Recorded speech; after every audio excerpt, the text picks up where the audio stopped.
Thank you very much, Peter, and good morning to all of you. I'm glad to be here, a place with history. I'm sure about the spelling of my affiliation. I wasn't sure about the spelling of the place, but I hear it's all right, so we are in the right place. And we'll talk today indeed about resilience, how to assess it, how to understand the theory behind it, the practice of it, and the applications of what we know about it. On my first meeting with the students in the course that I'm giving at the Faculty of Social Sciences, I asked them at the very beginning, I asked them to write down or to say what was their first association about the word resilience when they first heard it. And each one gave his or her response, and some of these were really interesting. Like, I'll just read to you a few of them. Resilience is take a punch and give back. Resilience is social protest or social resistance. Others said resistance is social mechanism. Someone else said resilience is flexibility. Someone else said it's a battle for values. And on and on. It's a long list of associations. And I was very amused and impressed by those associations, because I thought, on the one hand, it's a term that is not well known by many people, but at the same time it comprises a wide range of meanings for many people, and I think that's true on both sides. What I will try to cover today is talk about the definitions of resilience, then to focus on definitions of national resilience. I'll mention what is not included in those definitions. I'll talk about the components of resilience, give an historical example, and then I will move into a case study, an Israeli case study, and I'll leave you with some points of discussions. Usually this lecture is divided into two sections because the case study itself is quite long, but we'll do it today in one shot, hopefully in the right time. I hope to do it in about 45 minutes or so, or 50 minutes, and then leave enough time for you to ask questions and discussion, because I really encourage that part of the Q&A. Along the talk, while I'm talking, if you can wait with your comments, that'll be fine, but if you have a question about something that's not clear, please raise your hand and go ahead. So what is resilience? Resilience is, in a very simple definition, is the ability to become strong, healthy, and functional again after something has happened or had happened. Pay attention to the word ability. Resilience is an ability. It's not a response. It's not necessarily a process. It's an ability or a capability that either individuals or communities or a whole nation, a whole society can have, sometimes does not have to that amount.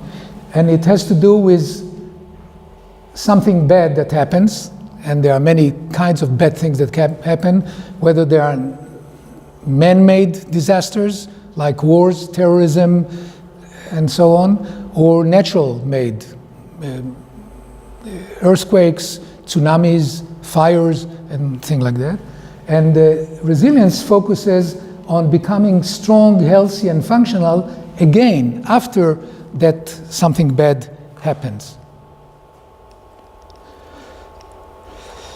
We'll first talk about the individual level. What does it mean? What does resilience mean at the individual level? And at the individual level, we talk about resilience as the ability of some people. Here is a hint that not all people have high resilience or enough resilience to be knocked down by a crisis and to come back stronger than before. Rather than letting the disaster overcome them and drain their energies, they find a way to rise from the ashes and recover. It's a little literistic, but it gives you the idea that resilience is coming back and recovering from a disaster or something bad that happens. And there is a lot of research about resilience, and rather than giving you references and so on, there are several personality tributes or personality characteristics that are typical to resilience at the individual level.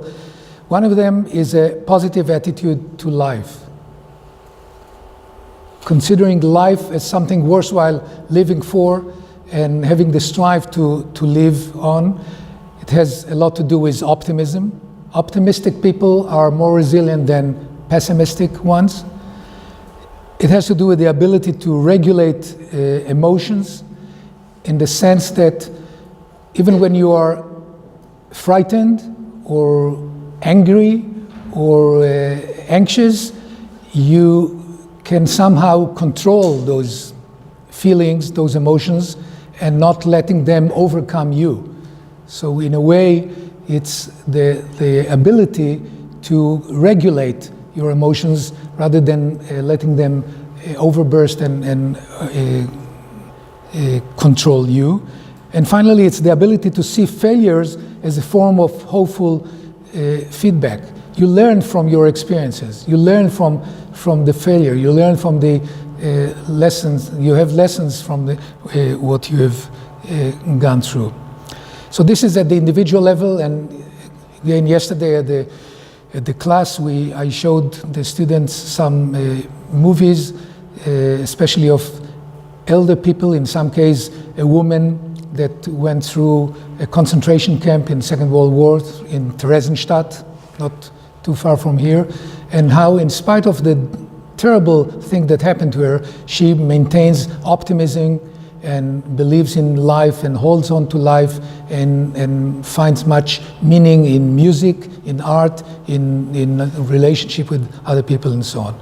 So this is at the individual level. Let's move to the community level, and again starting with a very simple definition. At the community level, it's the community's capacity to function adequately under threatening conditions. And I emphasize the adequately because coping with a disaster doesn't always mean to be a Superman or a superwoman or a super power or a super community. It means to function adequately, and sometimes that means to, as we say it figuratively, to bend under the wild wind, and in order to later be able to bounce back again, and we'll use that term momentarily. Another definition is the ability of a community to anticipate risks, to limit its impact, and then to bounce back. Here is the term, to bounce back rapidly through first survival, then adaptability, then evolution, that is to even develop after the crisis, and sometimes even to find yourself in a growth process. So you come out of the disaster or the stress even stronger, better, improved than you've been before. And yet another definition is the community's capacity, skills, and knowledge to allow it to participate fully in the recovery of its members from the disaster. The difference between those two, this definition and this definition, is quite important if you look more carefully into it. In this definition, we look at the community as an entity, as if the community is an entity by itself, like an individual, only a community, and the community has the ability to anticipate, to limit, to bounce back, to do all this as a community. But we know that not all communities are just one entity, certainly not big communities. we're talking, if this is true, then we're talking about smaller communities. And then the second definition looks at it in a slightly different way. Here it talks about the community's capacities, skills, and knowledge that allow the members of the community to recover from the disaster. So in the second definition, the community is like a container of skills and knowledge and resources that enables the members to go on with their resilience at the individual level, and so to overcome the hard time. As I will show you later, it makes a difference whether you talk about large communities or small communities. In Israel, we have very small communities. Some of them are called kibbutz or kibbutzim. You may have heard the term. And they are really like small collective communities. Usually when you come to a community like this, it is an entity. There is a special characteristic to the entire community, and they can really cope in a very unique way. Here's another definition that shows the bouncing back. The bouncing back process that is comprised of 3 stages. The first is to adapt, then to rebound, and finally to transform or to even get into a better shape. Let's move now to the national level. At the national level, we talk about national resilience as the capacity of members of the entire society to prepare themselves, to contain the damage or the disaster, and to manage effectively all those crises, and then to react in accordance with the severity of the disaster or the stress, and to bounce back.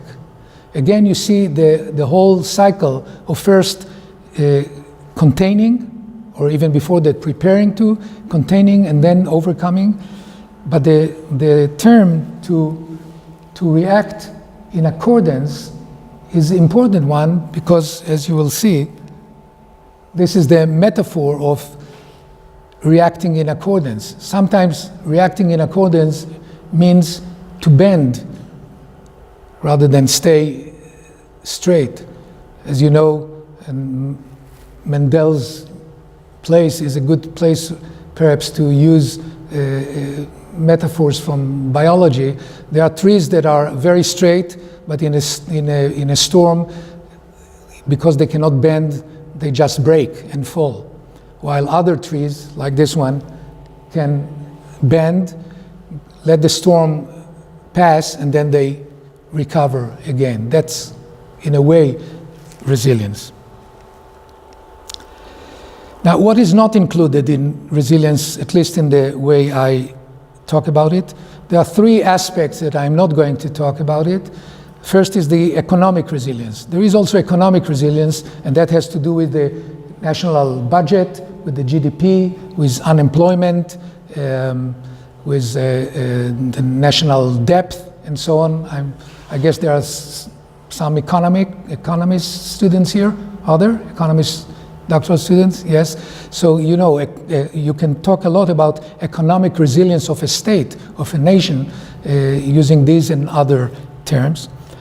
We are not talking about political resilience in the sense of the government's stability, the public support of the government or the leadership, president or prime minister, the status of the nation internationally in the UN or in EU, if it's in Europe.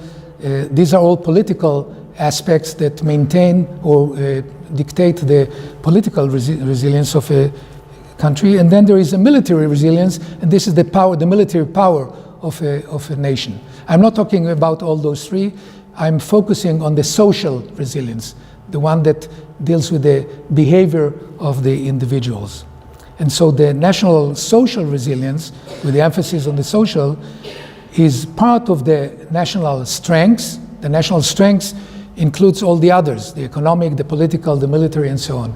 The social resilience is part of this national strength under a given critical period, again, whether man-made critical period or natural-made, and it's reflected in the behavioral and the attitudinal expressions of its citizen.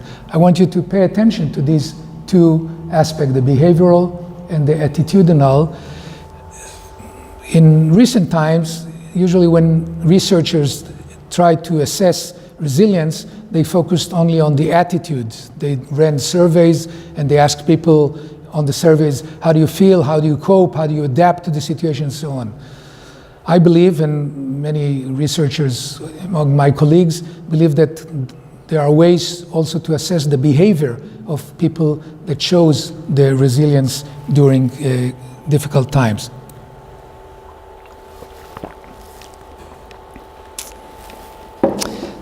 Two more definitions of the national social resilience are more functional in nature. The first one says that a national social resilience is defined by the public readiness to face a grand crisis without giving up national and strategic objectives. The focus here is on the fact that even if you bend down like that tree, you don't give up the main goals, the main functions of your life. You keep going to school. You keep sending your children to school. You keep going to your job, to your work. You maintain your life even under the hard pressure, without giving up those major aspects. And another component of this definition is that it can be demonstrated in the public's ability to refrain from imposing national leaders to make hasty or premature decisions, either surrender to, give up, take radical measures at time of major crisis. You will see that in the case study that I will show you about Israel.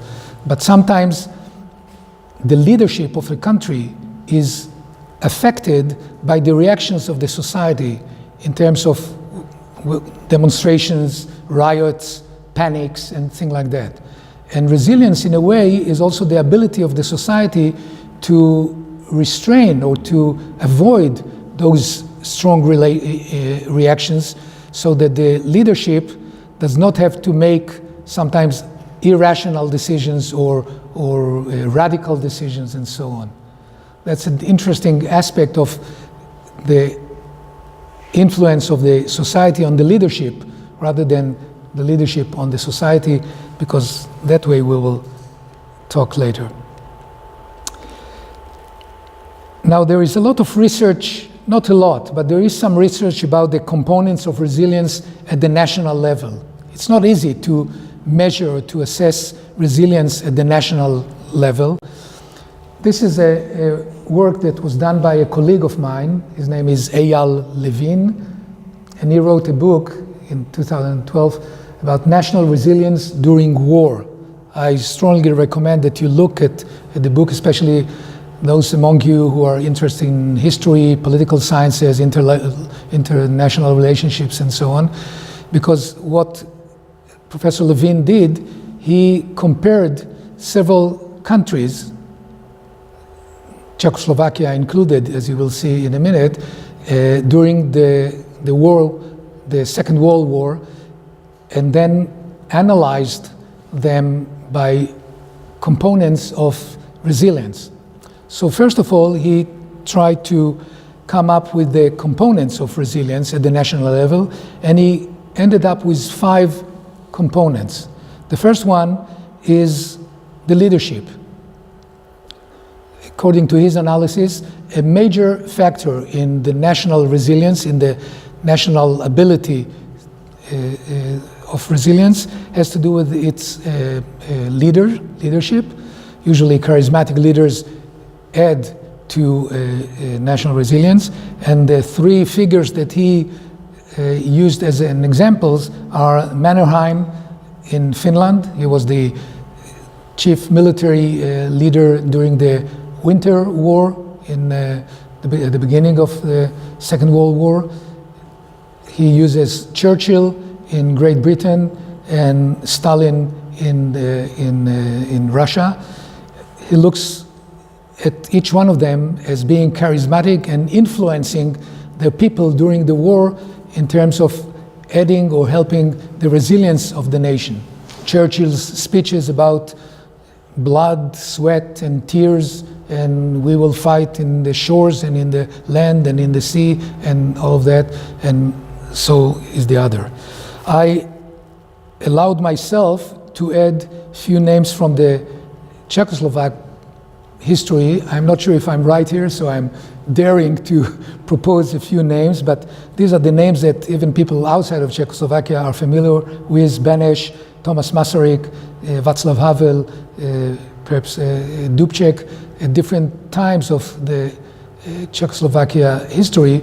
But I believe that if you think about these leaders in your history, at least the students here who are from this country, you may see some resemblance to a charismatic national leader that affects the resilience of the people. The second component is national ethos.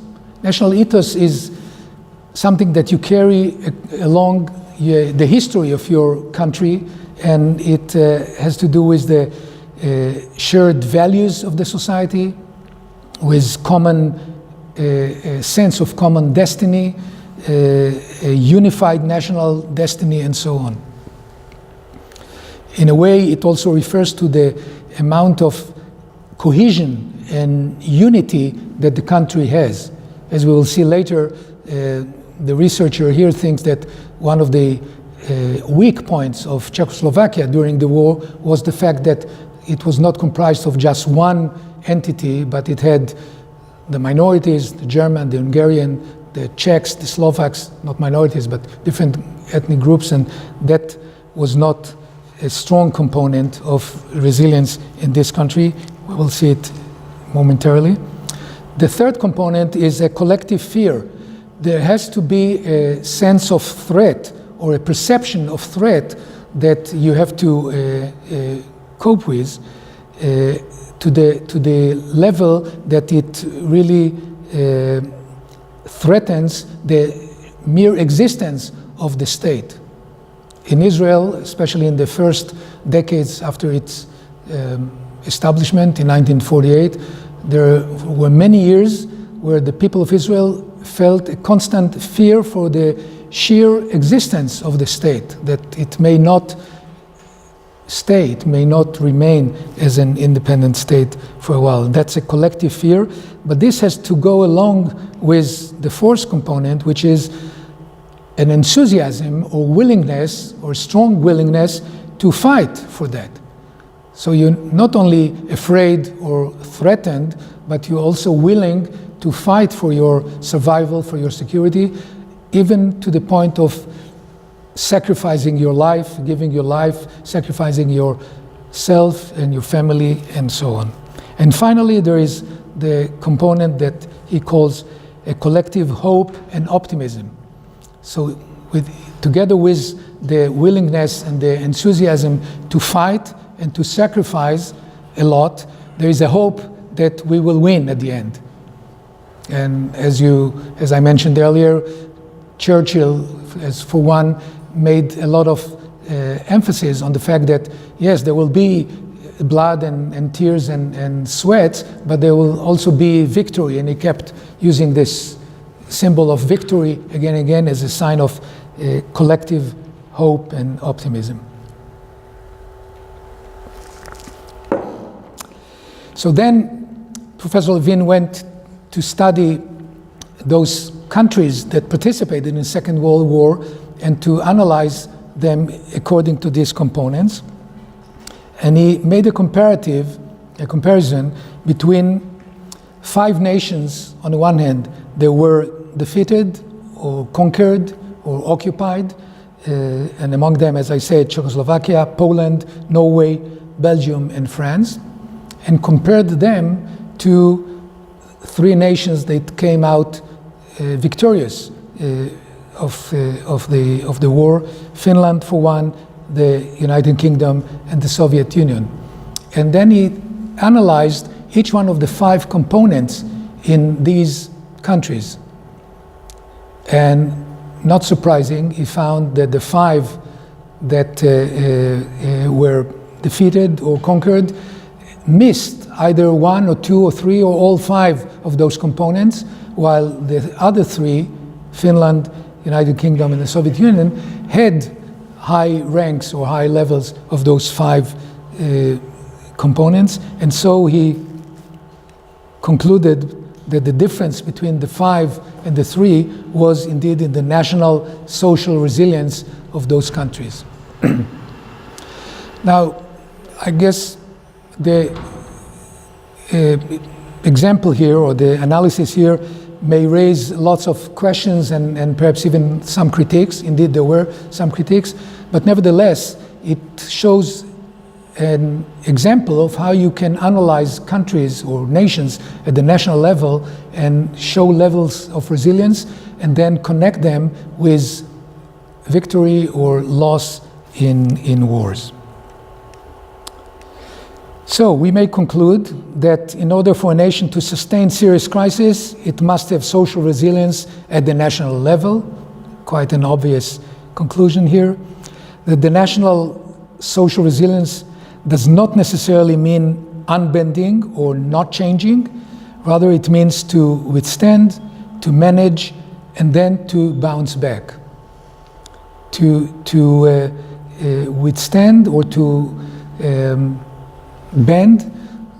I am reminded of the fact that, for example, in Great Britain, with all the victory, but during the Blitz on London, there were many families who sent their children from their homes in London and sent them out to the country in the northern part of England, so they will not be under risk or under threat. That means you do change your normal or usual patterns, as an example, but the intention is to rise back or to bounce back after the situation changes. Another conclusion is that leadership, among other factors, affects national resilience, but the resilience of the society can also affect the leadership, as we mentioned earlier. And finally, that national social resilience can be measured. And we saw one example of a kind of a historical approach to that measurement, but I'm going to show you another case study, as I said, and as I mentioned earlier, usually this is the second part of the lecture, but we will move on right away. So here is the Israeli case study, and it's about the second Intifada. Does anyone here familiar with the term Intifada? No. Between the years 2000 and 2004, Israel went through a very severe, very tough period of continuous attacks, terrorism attacks, mostly suicidal bombers, guys who put explosives under and they walk into a cinema hall or into a shopping center, or they go up on a bus in a public transportation and they blow themselves up. It went on for 3.5 years, quite a long time, and it made life in Israel very miserable. I mean, it was a fear to walk in the streets, it was a fear to go into shopping centers, it was a fear to go on public transportation, and every day, I mean literally almost every day, there were attempts for such terrorist acts. Not always they were successful. There were many times that the security forces, the military or the police forces managed to capture the suicidal bombers before they managed to do that, but the threat was always there. And for a long time, I mean 3 years is a long time, 3.5 years. The word Intifada itself is an Arabic word that literally means shaking off or uprising or something. uprising or resistance or rebellion, and it is often used as a term for popular resistance or oppression. And this was indeed the motivation behind the Palestinian activities. It is also known as the Al-Aqsa Intifada, and it was the second uprising when the first one was several years before that, in 1987. And as I say, it went from September 2000 until the end of 2004. This is perhaps the most frightening piece of data. Sometimes daily attacks in, as I said, shopping malls, restaurants, public transportation. Many of those attacks were carried out by suicide bombers. This is how we call the individuals who put the explosive and run this. There were more than, as I said, it took almost every day. Most attacks resulted with many casualties.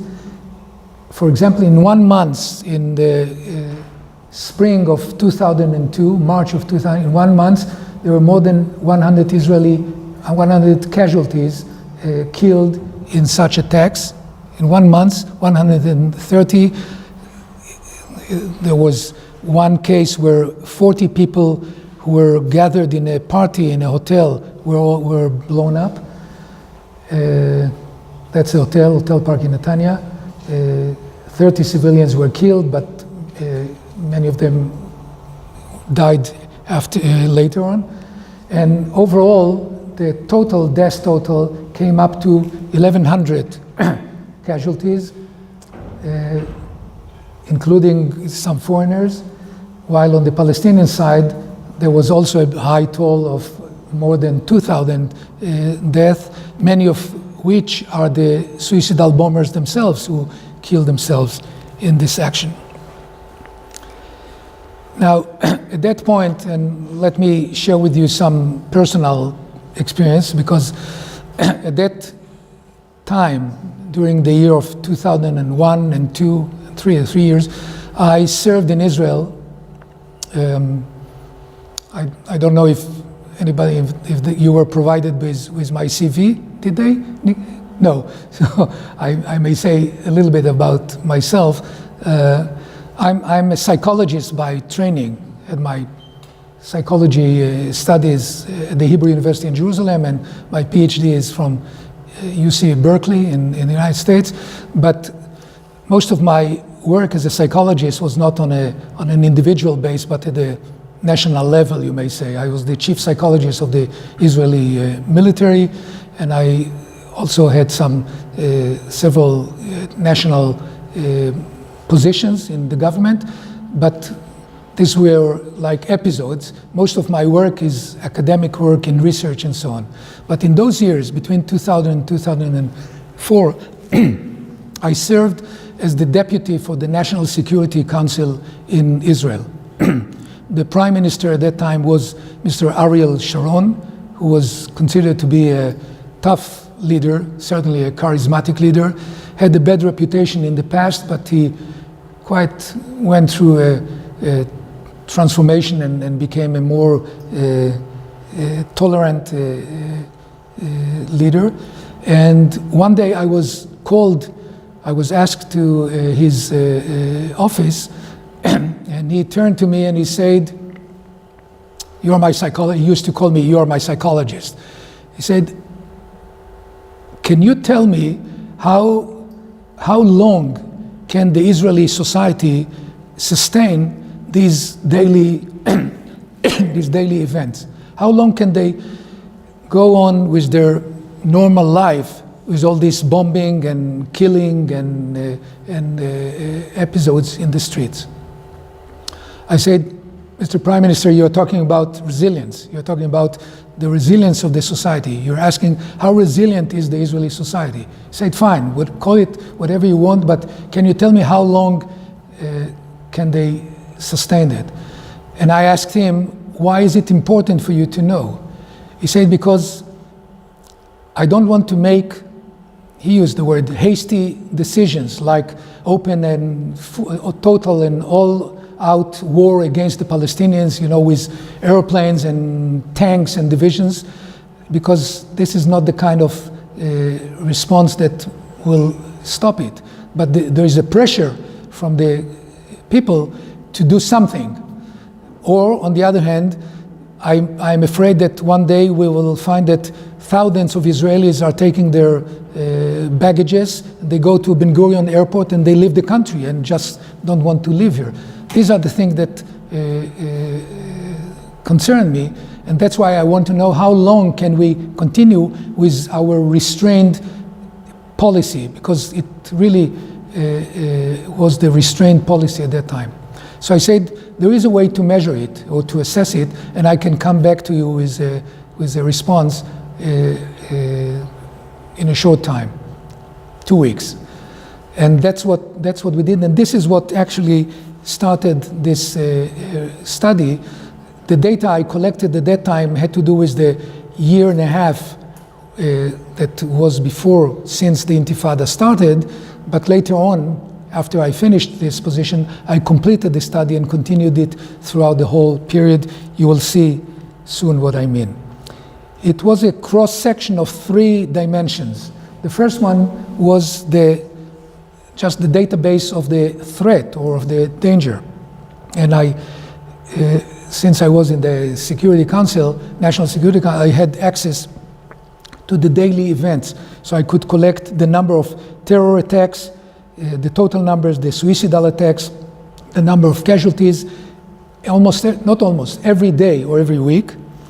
Then on top of that, I collected measurements of the behavior. Remember, we talked about measuring resilience by behavior and attitudes. So we started with behavior. And what were the behaviors that I was looking to? I was looking to the daily routine of people's behavior. To what extent do they continue to use public transportation? Do they continue to go to the cinema theaters? Do they keep going to the shopping centers? Do they send their children to school? Is there more violence in the street, more crimes in the street? Things like that. Because for me, these are the measurements of ongoing life and measures of resilience under pressure. So these were the measurements we used. I'm not going to show you all of them, but just a sample of 2 or 3 of those. And finally, we also took some attitudinal measures, asking people how they feel, to what extent they are afraid, do they want to stay in Israel or they want to leave the country altogether. This is an indication in Israel of resilience and so on. So the first thing was to put the threat database on the chart. And you see we start in October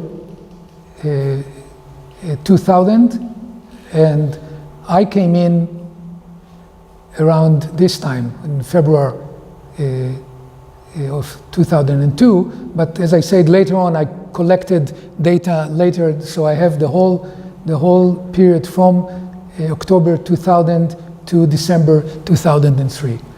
The green lines are the number of attacks, the black ones are the suicidal attacks, and the yellow ones are the casualties. And as you can see, there is a correlation between those. This is the high level around April 2000, where we had a high level of attacks that I mentioned earlier.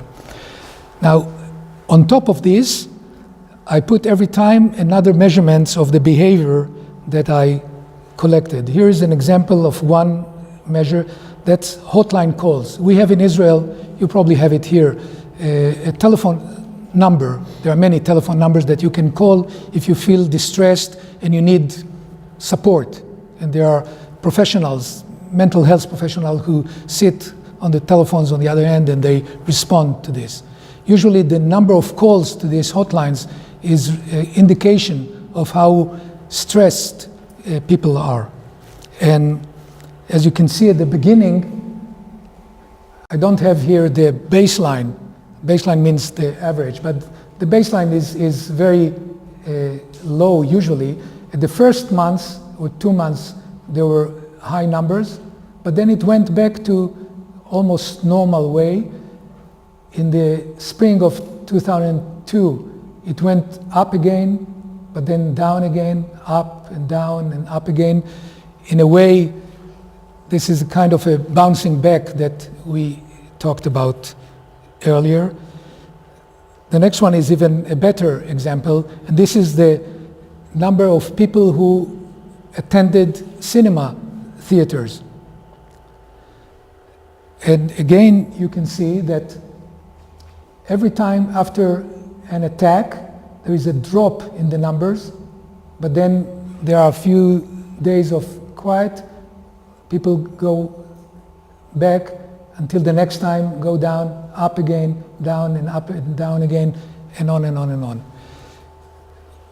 We did this measurement very simply. We just collected the data from all the cinema owners and took the numbers. And when we saw this graph for the first time, we were really astonished, because we were sure that we will see a sharp drop in number of people who are going to the movies. And instead we saw this up and down vacillations. And to me this was an indication of this bouncing back phenomena. When we measured the average tendency across the 3 years, as you can see yourself, there is no decrease. It remains about the same level on the average, and to a certain degrees, to a certain extent, there is even an adaptation and a growth. And then the third example, and we'll stop there, are indication of crime and murders or murder attempts,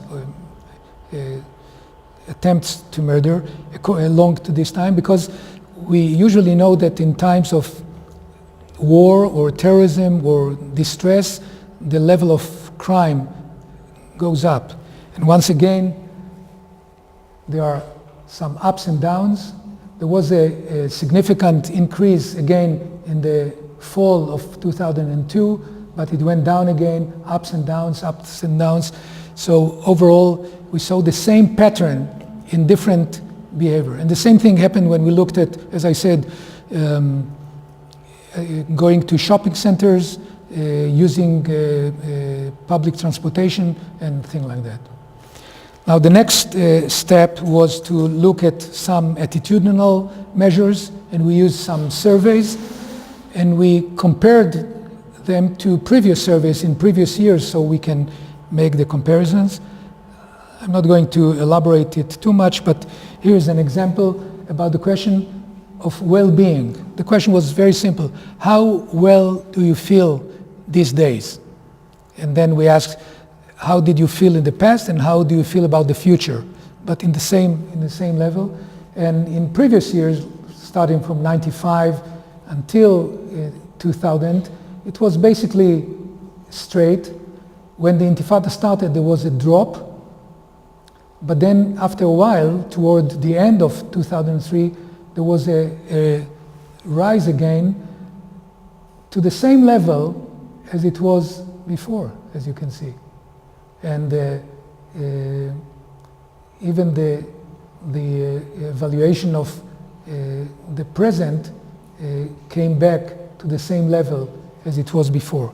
So once again, there is a kind of a bounce back also at the attitudinal level. The same thing happened with level of fear. To what extent do you feel afraid? Do you feel afraid of the terror attacks? In previous years, there was an increase, and it went on during the Intifada, but then starting in August of 2002, toward the end of that year, and 2003, there was a significant drop in that, as if people started to adjust themselves and get used to that. The question that we ask about, to what extent are you determined? Are you sure that you want to live in Israel, to stay in Israel, and not to leave it? As a matter of fact, in previous years there was a reduction in it, and exactly when the Intifada started, an increase of that started to happen to a level that was only 10 years earlier or less, and then there was a certain drop in it, but overall there was a recovery in this measurement compared to the previous years. So to summarize these findings, and if you wish, there is an article that shows all this data in a much more detailed ways. You will be able to find it with my name on it. The findings are like this. After 3 years of Intifada, the public's behavior was generally normative. It stayed at the same normative level. The public reacted immediately to the harsh events, shielded itself, but then returned quite quickly to the routine. This is the bouncing back phenomena. And moreover, even if they admitted difficult situations, the future perception, as reflected by people's attitude, is positive and optimistic, and the level of patriotism, as reflected in the willingness to stay in the country, was relatively stable and even stronger.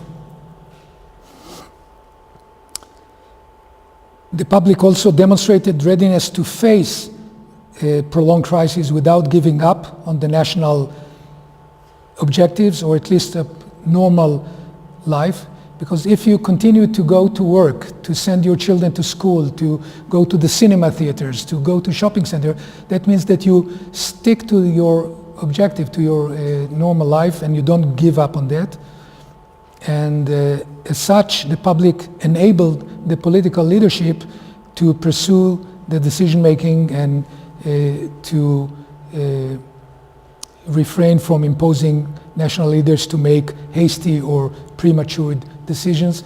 This is, in fact, these were some of the data, the results that I showed not only the Prime Minister but the Cabinet when I showed them the data, and the bottom line was, as one of the ministers said there, we have a very resilient society, and I told him, you are a good student, you have learned to use correctly the term. So this is toward the end of my presentation, and I encourage you to make now your comments, but I'll propose a few points for discussions, but you may come up with your own. One issue or one question is national resilience in the field of economic instability or political turbulence or environmental problems, will it be the same as national resilience versus security, like terrorism? When we talk about resilience, is it the same resilience when we talk about security or war or terrorism, or when we talk about economical crisis or environmental crisis or political crisis? Another question is, what are the relevant measurements of national resilience in those other crises, economic, environmental, or political? Still another question is, can resilience be taught or developed? You remember when we talked about resilience at the individual level, we say that this is an ability, a capability. Is this something that you are born with, or this is something that you can learn or be trained of? And I'll be able to respond to that if you will ask about it. And are there cultural or ethnic or gender or age differences with regard to resilience? Are elder people more resilient than young people, or the other way around? Are women more resilient than men, or the other way around? Are there ethnic or cultural differences, and so on? So there are many questions like this, and I will open my last slide was already thanking you, but also teaching you the Hebrew word for thank you, which is Toda Rabbah, and this is how it's spelled in Hebrew. But I'll go back to the questions first and open the floor for your questions and comments, please.